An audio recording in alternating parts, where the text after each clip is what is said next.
Hey guys, Blarg here for Rise of Zek. If you're looking to dive into the Monsters and Memories 5-day playtest starting next week but aren't sure what class to roll, Rise of Zek has you covered.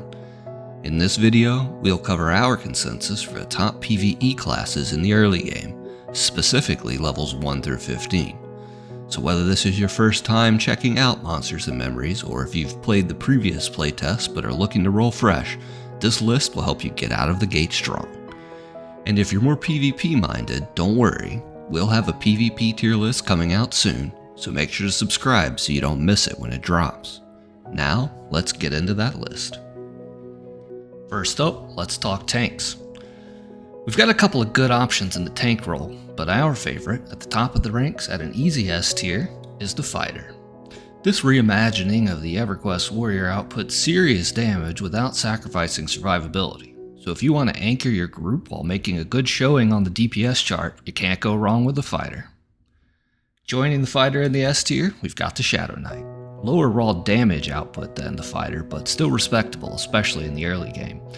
Grip of Agony, aka Harm Touch, is always fun, and it gets its first pet at around level 8 for soloing if needed, or just to output some extra DPS in a group.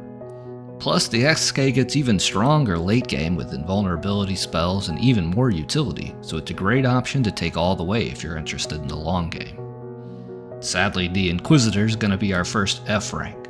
This Warrior Enchanter hybrid brings a little bit of CC and anti-CC in exchange for lower damage output and less survivability than the other tanks. Because any decent group is already going to have crowd control covered, we say save the Inquisitor for PvP, or at least until you can roll an ult and twink it out.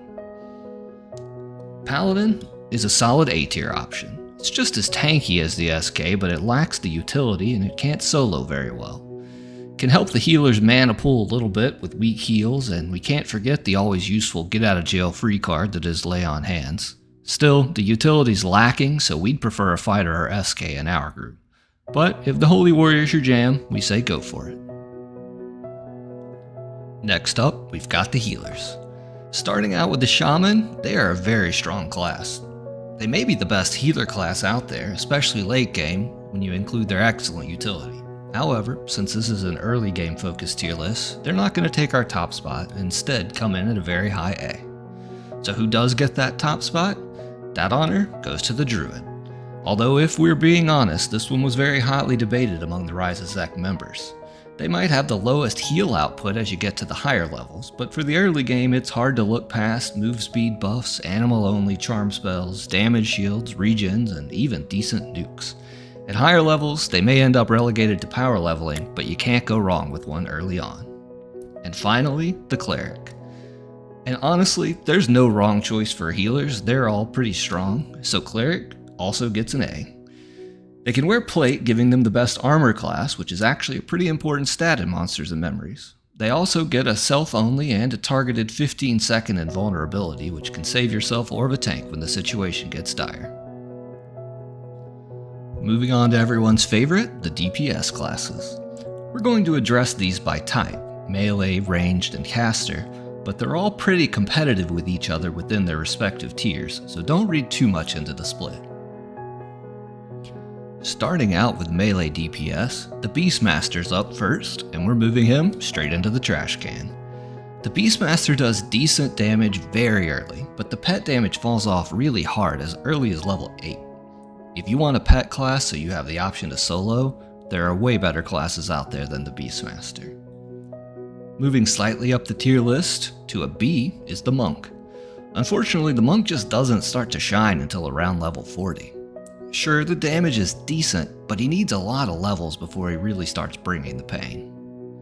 The Rogue, however, is an easy A. High damage, strong CC, good armor class. Needs a group, of course, and positioning for backstabs can be a pain sometimes, but it's a great choice if you're rolling with a few friends and won't need to LFG too much. And finally, our last melee DPS is our S tier, Spellblade.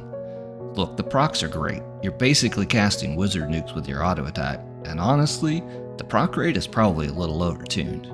We say give Spellblade a shot before the nerf stick brings it down a tier or two. We've got two ranged units up next with the Ranger and the Archer. This is a bit of a misnomer since the Ranger and Archer can melee in a pinch, but it's certainly not where they shine. Starting out with the Archer's DPS is praised by some, but the need to constantly craft and buy tons of arrows makes it absolutely unplayable to others. If you can stomach the need to constantly restock your arrows, it's got a lot of good damage potential. But for us, we're putting it in the B tier. If you thought it sucked to wait for the wizard to med to full, imagine waiting for the Archer to go harvest materials to craft more arrows. As for our other ranged DPS, the Ranger's going straight into F tier. And in fact, we think it's probably the bottom of F for all classes. Its damage output is just too low and the weak druid spells don't make up the difference in utility. We say skip this one for now.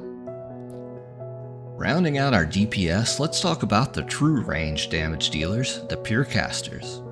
Starting off with Elementalist, we're putting it solidly into the A tier. Some of our members swear it has the top DPS in the game, but others are skeptical.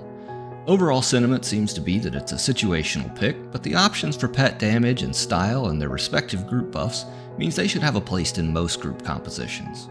Plus it has some solo potential if you're into that.